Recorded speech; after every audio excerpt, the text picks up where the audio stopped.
Hey, gentlemen, good to have you here today. Finally, sorry about the technical difficulties.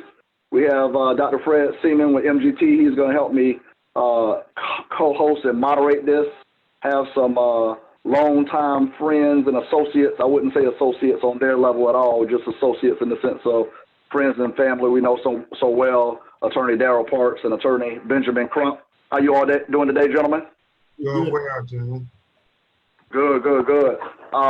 Know you guys are busy. I know you all are traveling the globe, and happy to have you settled. Prayerfully, everybody's safe and well, and their families. And I just wanted to jump into it. This is Injustice for All. I know you guys have been in this for a long time in a sense of social justice. You're not new to this. Obviously, the world is coming into focus and all at once. And I just wanted to get you on the phone and talk about this. Attorney Crump, I know you are actually in the middle of calls right now. I know you were talking to Reverend Sharpton today and Spike Lee, as your team tells me. Tell me what you got going on, and we'll jump in a little bit further with Attorney Parks also. Certainly. Well, John, thank you for having Daryl and I. We certainly count you as being there in the inception. I know you helped Parks and Crump print our first business cards, and so we will never forget that. And Dr. Seaman, always an honor, brother, to be with you.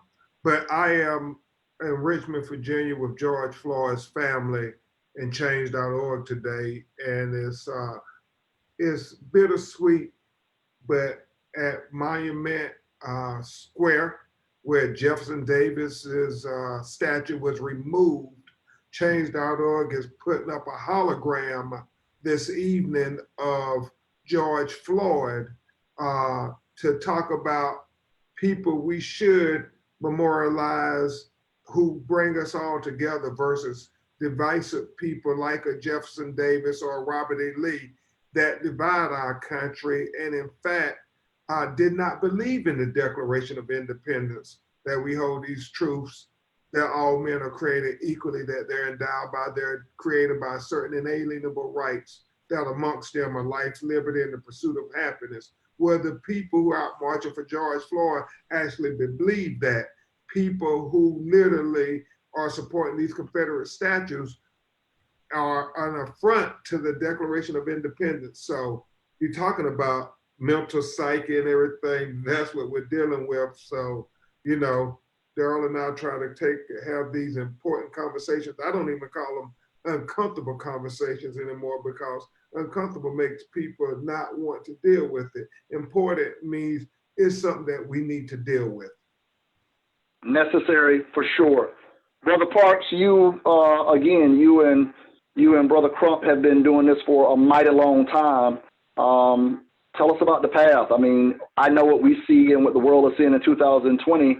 What is your take on this? You guys have been doing this for so long. You have to have a very different take than people that are just waking up to this, because of being locked in their homes due to the pandemic.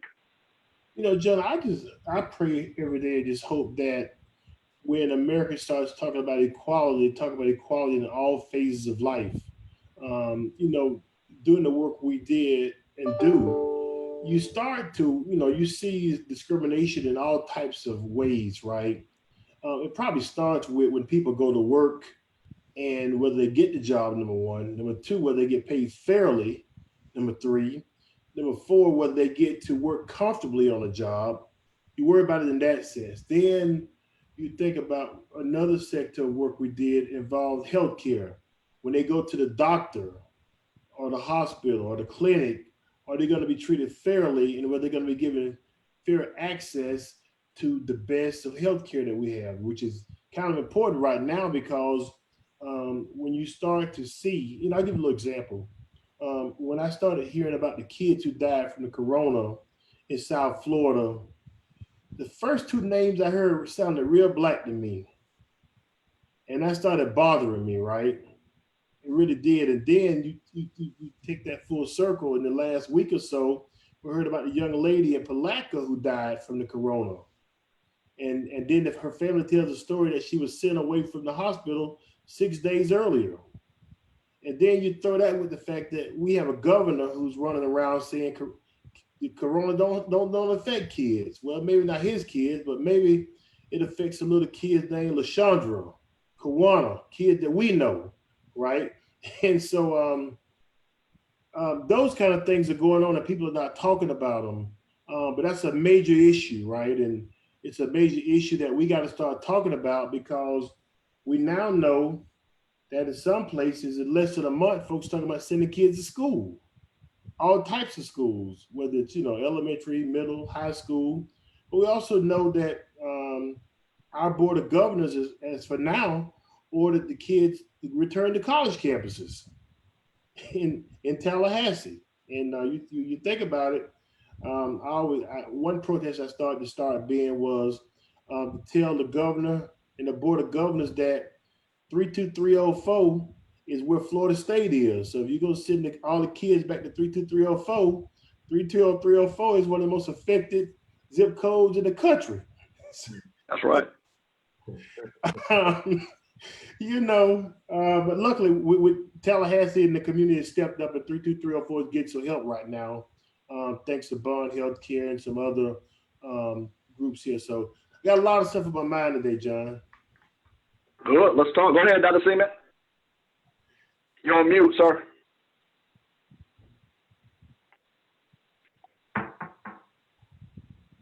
Okay.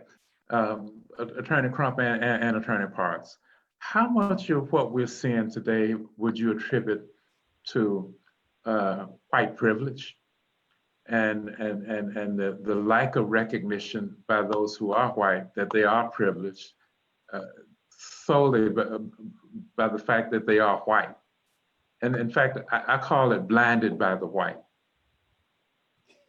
Can you say the question again? I'm sorry, Dr. Seaman. I got it, Ben. Yeah, I was saying, to what extent do you attribute what's going on to the whole concept of white privilege and the lack of recognition by white people that there is no, that white privilege does not exist? Yeah, Daryl. I call it blinded by the white. You know what, Ben, here's my take on it. When I think about some of the cases we've been in, almost every case involved a white person trying to give an order to a black person to obey something. And there's a mentality that we have to obey an order or directive given by a white person, whether it's law enforcement that you see in some cases, or whether you George Zimmerman trying to order Trayvon to ask him why was he in a certain place. There's a mindset that they believe that they're supposed to be able to tell you where you can be and what you should do, and that you should obey certain things. I mean, you see it in that Central Park case when the girl was on the phone and decided to call the police on the brother. So I think that whole it's a mindset that we're battling, right? And I think the great thing about what Ben did in George Floyd is it started to having the conversation, and the conversation is very far-reaching in many communities that don't look like ours. And I just came back from Baltimore this morning, and I went walking in some neighborhoods around Baltimore. It was interesting to see in white neighborhoods how many of them are flying flags, putting posters in their window, and talking about what's going on. Now, we got a little ways to go. We need to get past the inner city, maybe get down into the wild woods of Bartow and Wauchula and all them kind of places, right? But it's good that we started somewhere with having this conversation. What do you say, Crump? I would just echo what Daryl said. I think, Dr. Seaman, the greatest perpetuators of racism may very well be not the people who are so overt with it, but maybe the people that deny the existence of racism, who intellectually justify it. As I've often said, I don't think all Trump supporters are racist, but racism doesn't seem to be a deal breaker for them. And that is the problem. Yeah, it's a good point.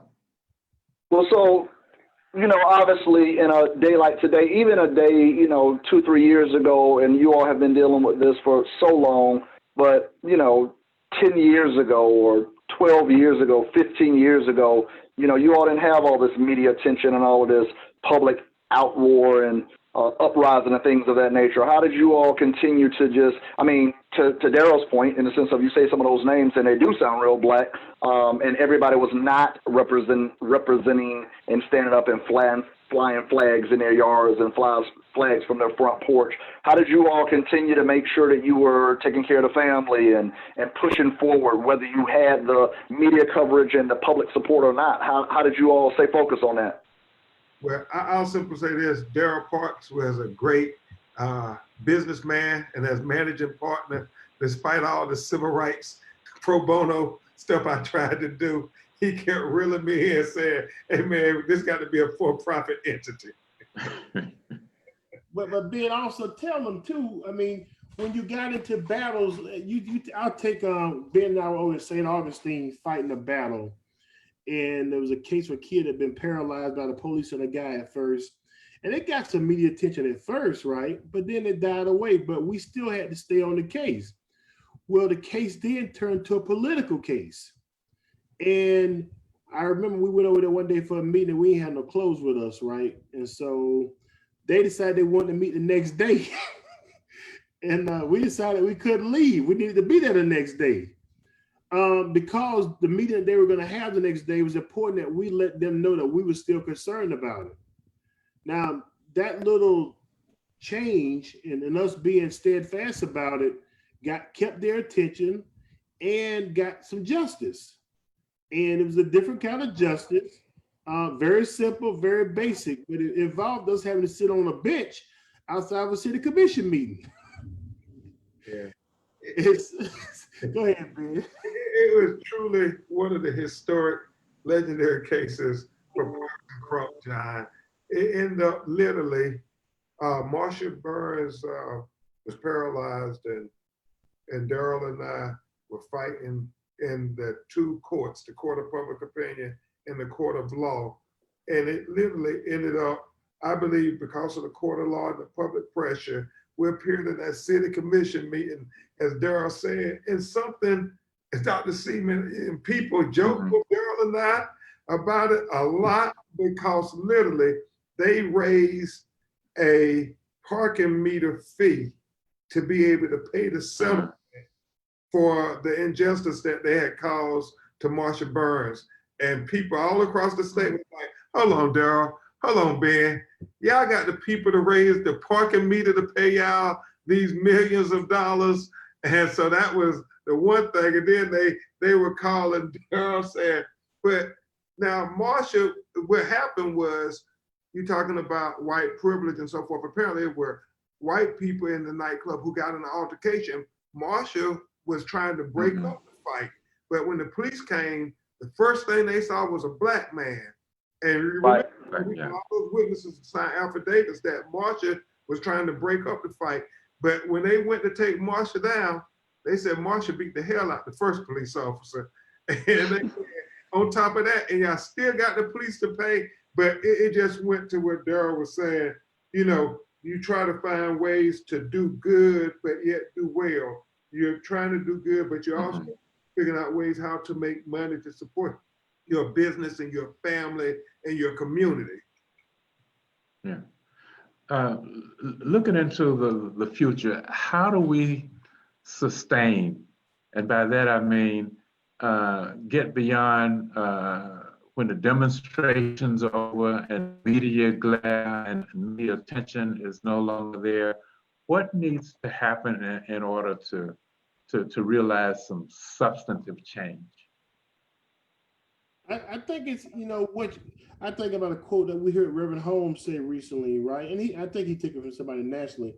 You got to figure out how to go from protest to policy. And the policy conversation is a more organized conversation. And so we all have to, you know, I mean, everybody can yell in the streets, but at some point we got to get behind our leaders. I know one thing is Ben and them were, actually Ben was in DC for the George Floyd case, and he was testifying. And that day I called two people. I called Mark Mariel and I called Hillary Shelton. And Mark Mariel and Early, they have a policy shop. But the NAACP also has a policy shop that Hillary Shelton heads up. And, and I really just wanted to emphasize to them that the one thing that lawyers like us out here need is evidence. We need video. And without video, most of these cases don't get to where it needs to get to. I mean, how many times you all have been out and you see some cop sitting in a parking lot or sitting in a restaurant doctoring up that report? You see it all the time, and you can't say enough about that video. I mean, that's the game changer, whether it's video from a neighboring building or it's video from the cops. And so, and the real shame that I was actually thinking about this recently, Ben. I kind of wish I was talking to Tim Scott right now, because Tim Scott actually had the Republican votes and the Democrats to get nationwide body cam and video cam. And I wish they would continue that conversation and make it happen. And I hate we're going to lose this moment and we won't get to push that ball forward, because I think if nothing else, y'all, it protects all of us, especially the people who are on this video right now. We all travel in cars all the time, long distance. Right. And wouldn't it be great to have that protection of knowing that whatever cop car just pulled you over, he got to have his video on?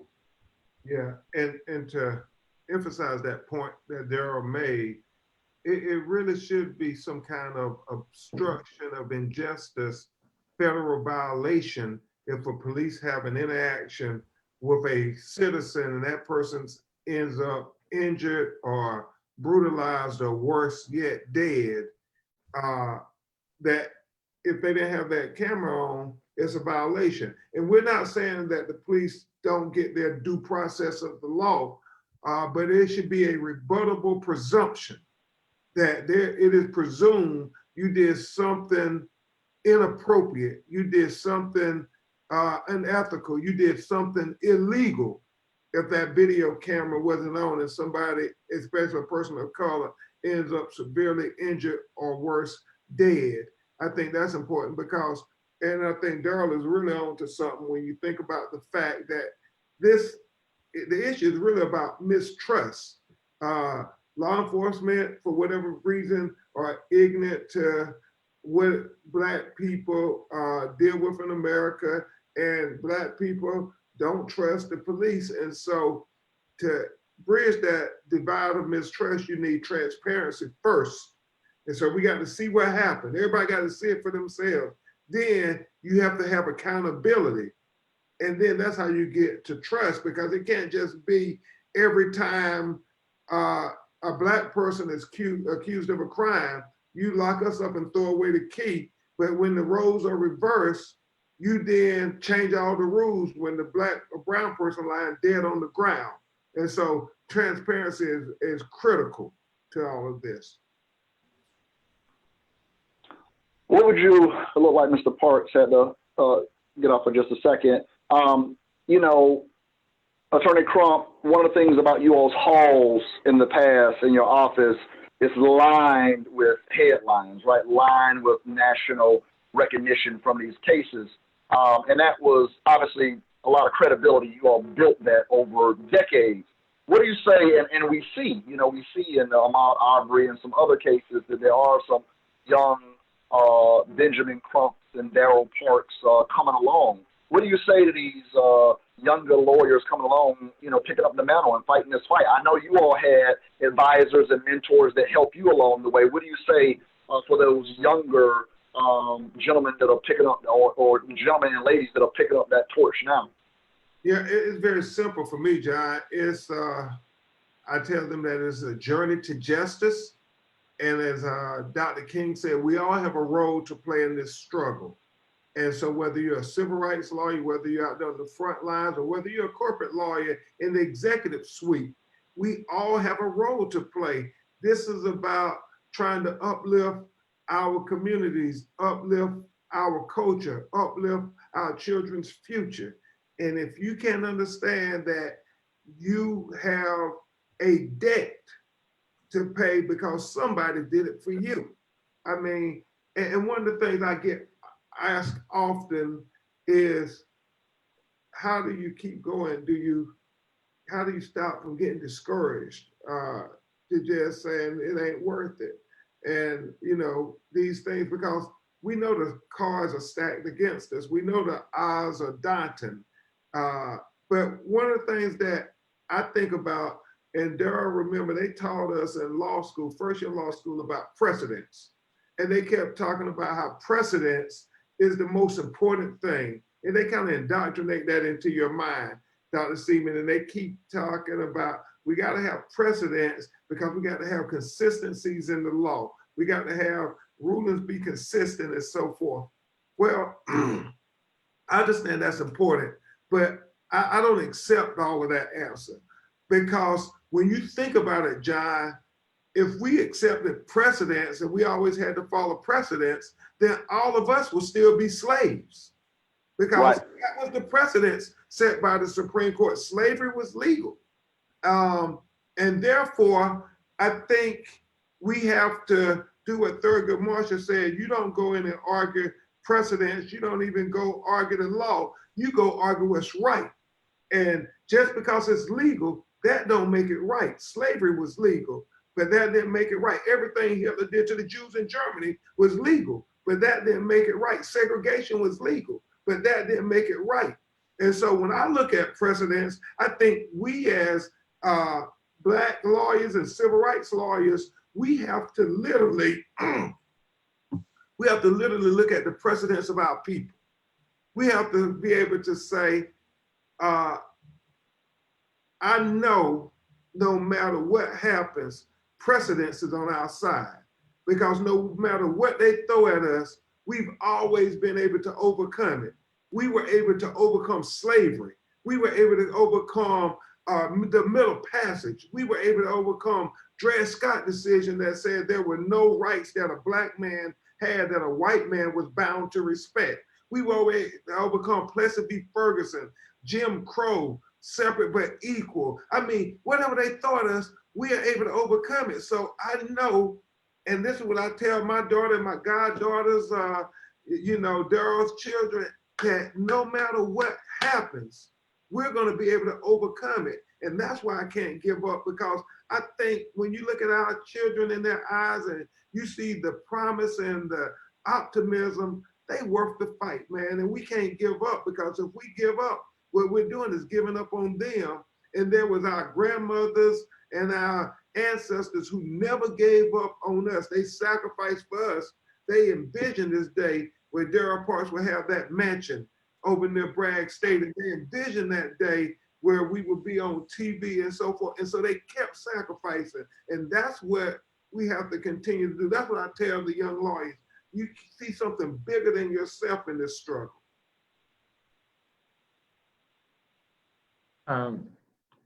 Ben, you mentioned we all have a role to play in the struggle, which I very strongly agree with.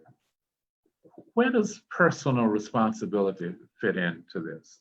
And how would you respond to the notion that Black men in particular must take more personal responsibility for their overall health and well-being by exercising better judgment and decision-making, which could place their overall health and well-being at much greater risk?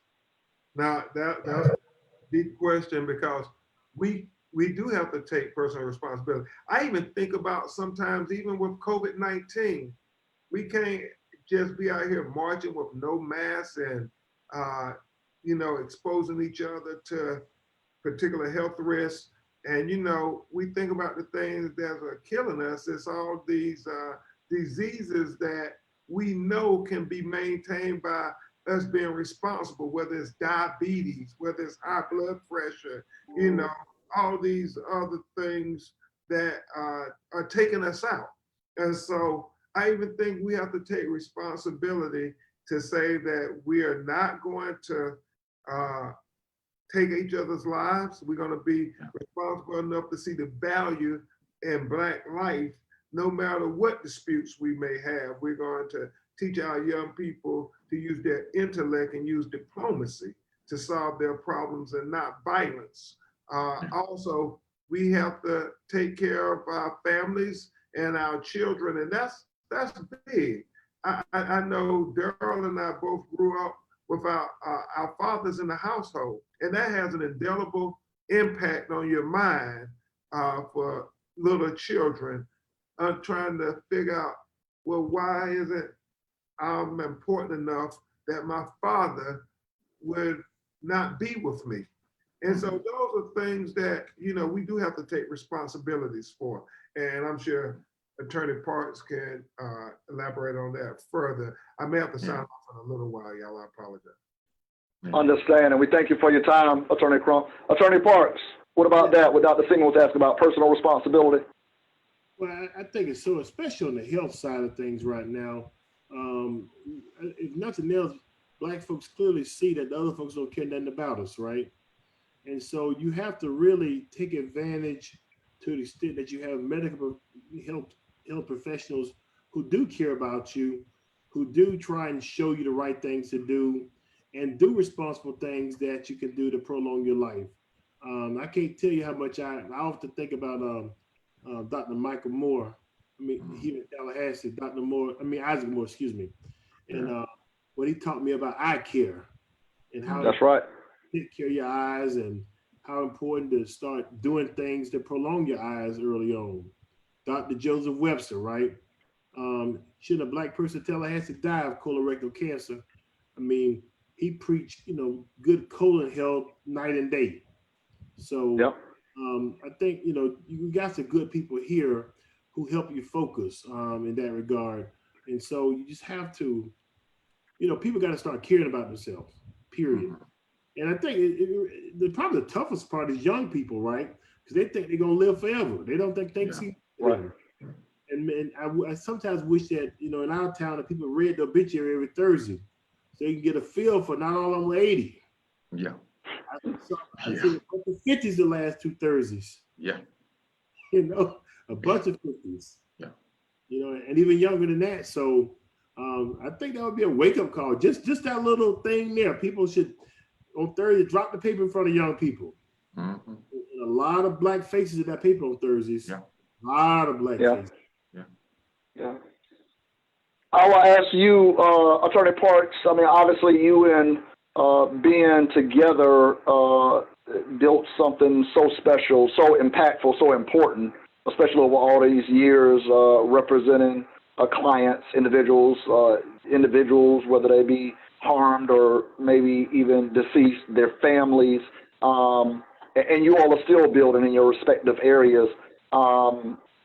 Talking about that personal responsibility and talking about balance, right? What do you say to, this was a question we were asking when you had to hop off for just a second with Attorney Crump. What do you say to, the younger Daryl Parks, the younger Benjamin Crumps about balance, right? Because I know in building, especially as Black men, sometimes when we're building, we're so focused on the prize, we can not be as balanced as we should in other areas. What do you say to those younger attorneys that are picking up the mantle and doing the work now that will be doing the work in the future? What do you say to them? Well, John, the problem with the practice of law is hard to have a balance. Probably the practice of law done well requires you to give almost all of yourself to be good at it. They often teach us in law school it's a jealous mistress. It doesn't allow you to give other things. I mean, you and I go through it all the time, John. When you try to pull me up projects, I said, John, my mind's locked up. I can't get over to something else.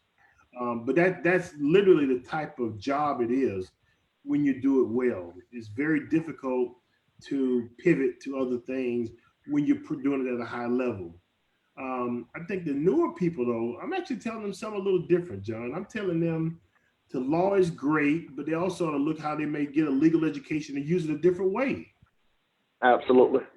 So, because I think as a population in the community, we're probably over police, we over lawyered too.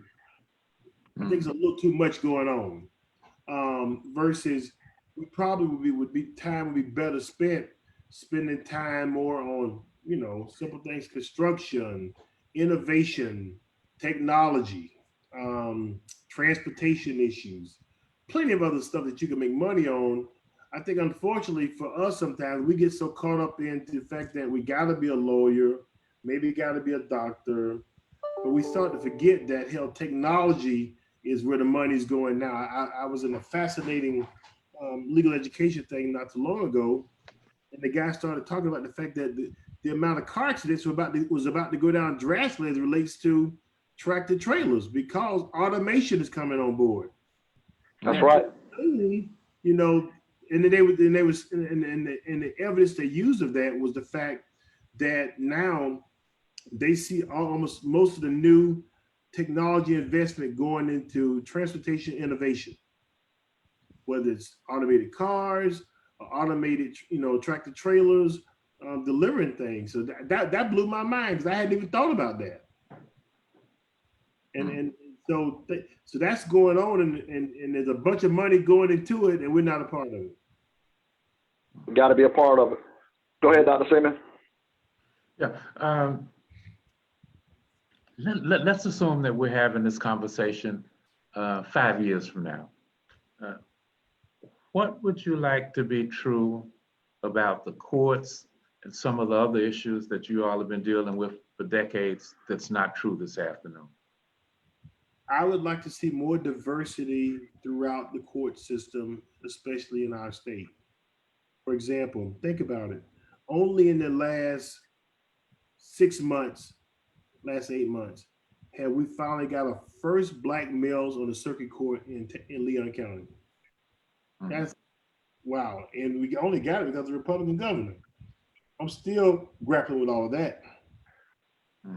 But also I would like to see that diversity in other circuits. I mean, I can name circuits, but there's never been a black judge.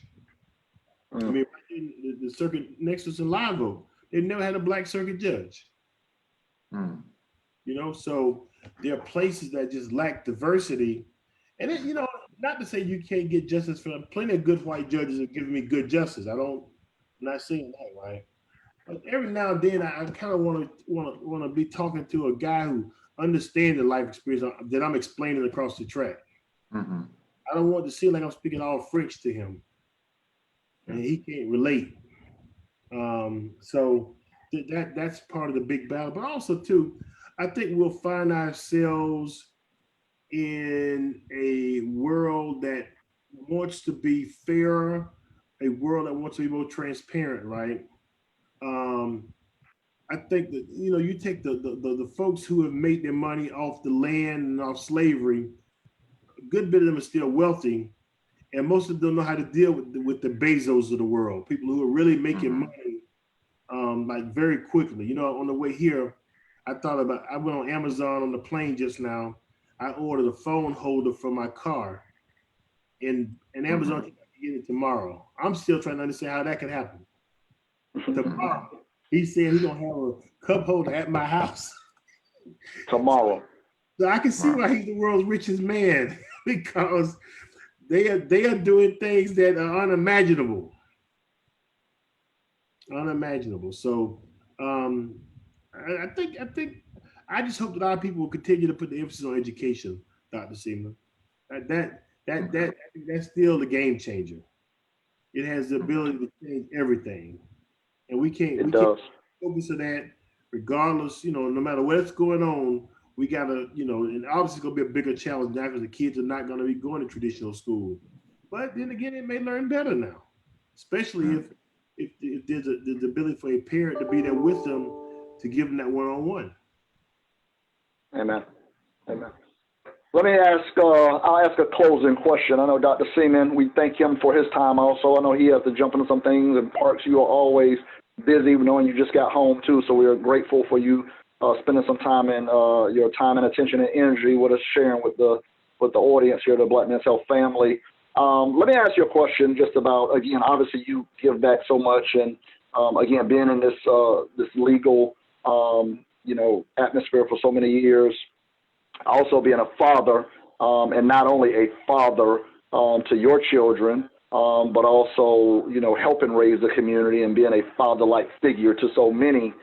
What's that balance between legal and also having these young people, especially a young man that you have in your home, making sure, because I know our ancestors, our fathers and grandfathers, have grappled with this in the sense of you want Ahmaud Arbery to come home, right? You want Michael Brown to come home, right?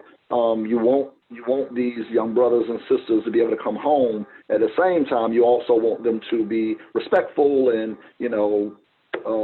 you all spoke about obedience and obeying and things of that nature. And I know sometimes legally you don't have to do certain things that somebody wants you to do legally, but also we want folks to be able to come home. So what's that balance there in between the law and also these young people being who they are, knowing their rights and not having to be less of a person? Well, John, you got to talk to them. You got to talk to them and just help them understand that why it's so important that they make good decisions in that second. Normally, and normally when it's police interaction or interaction with a teacher or interaction with an adult, you want to teach them to be respectful. You want to teach them how to talk. You want to teach them how to sound intelligent. You want them to teach them how to present themselves. And the challenge gets bigger because now our generation, they want to dress a certain way because that's how they feel like they should be able to dress. But they also want to wear their hair a certain way. And hell, I even struggle with some of the hairdos. So I can only imagine how some of the other folks in town struggle with the hairdos. So that's a part of it, right? Or we got to teach them that, you can wear that hairdo, but let's keep it respectable, or keep it trimmed, to keep it nice and neat. So much is to be said about being decent and in order. Decent and in order. No. And then teaching them about having a winning mindset. I had lunch with a mentor of mine in Baltimore yesterday, right? He said, will beats ability. Will beats ability. He said, many people have probably been better than, but they had the will to win. And so I think you can't tell people that enough, right? Because a person who's trying to find a way and willing, oftentimes can't be stopped. And so I think we gotta instill that winning attitude in them, that they can do it. Whether it's trying to learn calculus, something I never really learned. That's why I'm a lawyer and not a neurosurgeon. Or learning languages and realizing just how important it is to know other languages and other cultures, right? I mean, so much goes into that, and just in how we be successful. I think, we not talk about it much, but we actually, one of the reasons I think we did okay is we interact with other cultures. All our friends are Black. We got plenty of friends who look like us, right? Right. There's plenty of days that Sandy D'Alembert threw a punch to help us out, Right. Yeah. And I can't say enough about him. And it was his was genuine, right? Even if you didn't see him all the time, it was nothing to get, look up, hell, a year from now and get a note from Sandy. Thought you want to see this. Just willing those kind of people in your life. To this day, y'all, I'm good friends with my junior high principal. I mean, he called in the middle of the pandemic. Hey, man, I ain't heard from you. You all right? So it's amazing. I think we got to teach them also that people are important in a major way. I mean, they actually make life worth living. We don't pick our family, but we do pick our friends. Indeed. So indeed. We got to continue to emphasize the importance of people, right? Because if you're not careful with what we got going on right now, and I was telling my Uber driver just now, we were driving around a little before 11, and y'all know 11 o'clock the numbers from the Department of Health come out through the media. Yeah. They announced how many people died.